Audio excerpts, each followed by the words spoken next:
शीतलाष्टकम्। ॐ अस्य श्री शीतलाष्टकस्तोत्रस्य महादेव ऋषिः अनुष्टुप् छन्दः। शीतला देवता लक्ष्मी बीजम् भवानी शक्तिः सर्वविस्फोटक निवर्तये जपे विनियोगः। ईश्वर उवाच वन्देऽहं शीतलां देवीं रासभस्तां दिगम्बरां मार्जनीकलशोपेतां शूर्पालङ्कृतनमस्कृतां।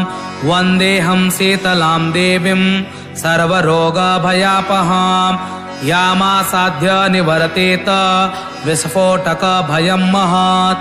शीतले शीतले चेति यो ब्रूयात पीडित विस्फोटक भयं घोरं क्षिप्रं तस्य प्रणश्यति। यस्त्वामुदकमध्ये तो धृत्वा पूजयते नर विस्फोटक भयं घोरं गृहे तस्य न जायते। शीतले ज्वरदग्धस्य पूतिगन्धयुतस्य च प्रणष्ट चक्षुष पुंसस्त्वामाहुर्जीवनौषधम्। शीतले तनुजान् रोगा नृणां हरसि दुस्त्यजान् विस्फोटवदीर्णानां त्वमेकामृतवर्षिणी। गलगण्डगृहारोगा ये चान्ये दारुणा नृणाम् तदन्नोध्यानमात्रेण शीतले यन्ति संक्षयम्।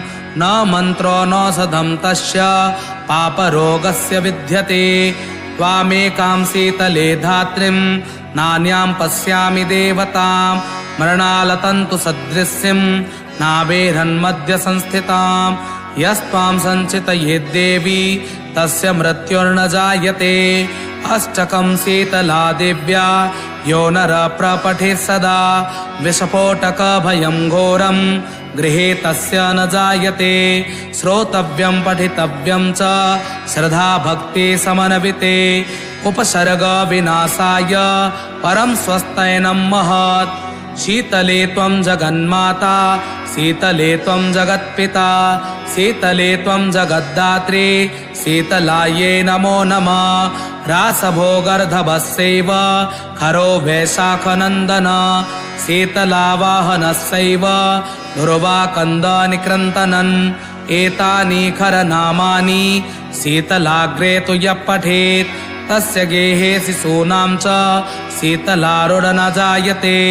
शीतलाष्टकमेवेदं न देयं यस्य कस्यचित् दातव्यं च सदा तस्मै श्रद्धा भक्ति युताय वै।